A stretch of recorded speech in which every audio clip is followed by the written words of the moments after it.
Baik, Assalamualaikum warahmatullahi wabarakatuh. Perkenalkan, nama saya Sabrina Syifa Azmi, NPM 1921020446 dari kelas G.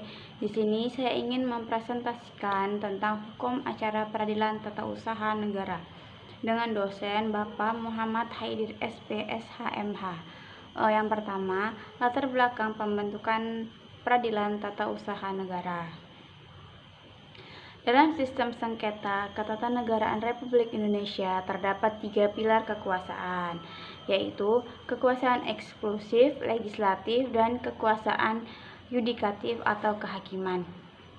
Berkaitan dengan kekuasaan kehakiman, dalam pasal 24 Undang-Undang Dasar 1945, Jo Undang-Undang Nomor 4 Tahun 2004 ditegaskan bahwa kekuasaan kehakiman dilaksanakan oleh sebuah Mahkamah Agung dan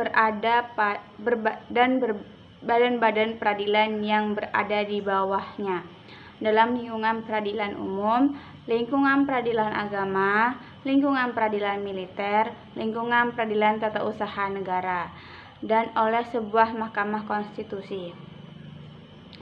Pengadilan tata usaha negara mempunyai tugas dan wewenang. Yang pertama, memeriksa, memutus, dan menyelesaikan sengketa tata usaha negara, yaitu suatu sengketa yang timbul dalam bidang hukum tun antara orang atau badan hukum perdata dengan badan atau pejabat tun baik di pusat maupun di daerah. Sebagai dikeluarkan suatu keputusan tun termasuk sengketa kepegawaian berdasarkan peraturan perundang-undangan yang berlaku pasal 50 Jo Pasal 1 Angka 4 Undang-Undang Nomor 5 Tahun 1986, Jo Undang-Undang Nomor 9 Tahun 2004, Jo Undang-Undang Nomor 51 Tahun 2009. Yang menjadi subjek di peradilan tata usaha negara adalah seseorang atau badan hukum perdata sebagai penggugat dan badan atau pejabat tata usaha negara sebagai tergugat. Sedangkan yang menjadi objek di peradilan tata usaha negara yaitu surat keputusan tata usaha negara. Yang selanjutnya, dasar hukum pembentukan peradilan tata usaha negara yaitu yang pertama, Peraturan Pemerintah Nomor 1991 tentang pembentukan peradilan tata usaha negara. Yang kedua, Undang-Undang Nomor 5 Tahun 1986 tentang peradilan tata usaha negara. Yang selanjutnya yaitu tentang prinsip atau asas-asas hak tun. Prinsip dan hak asas ada 4, yaitu asas praduga rehmatik atau asas praduga disebut juga mengandung makna bahwa setiap tindakan penguasa atau pemerintah selalu dianggap rehmatik atau selalu dianggap benar.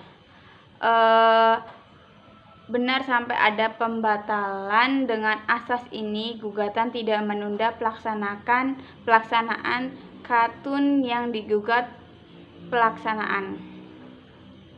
Ini berdasarkan bunyi pasal 67 ayat 1 Undang-Undang Nomor 5 Tahun 1986. Yang selanjutnya, asas keaktifan hakim. Sebelum dilakukan pemeriksaan terhadap pokok sengketa, hakim melakukan rapat permusyawaratan untuk menetapkan apakah gugatan dinyatakan tidak diterima atau tidak berdasar, yang dilengkapi dengan pertimbangan-pertimbangan sesuai dengan bunyi pasal 62 Undang-Undang Petun dan pemeriksaan persiapan untuk mengetahui apakah gugatan tidak jelas sehingga penggugat perlu melengkapi hal sesuai dengan bunyi pasal 63 Undang-Undang Peradilan Tata Usaha Negara.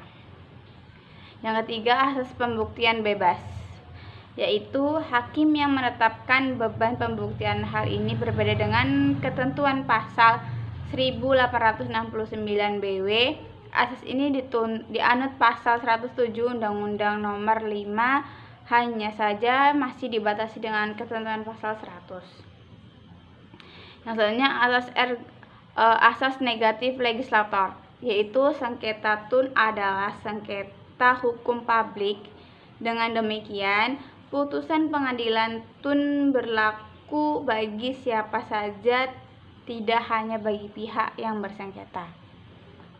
Baik, sekian dari saya akhiri. Wassalamualaikum warahmatullahi wabarakatuh. Terima kasih.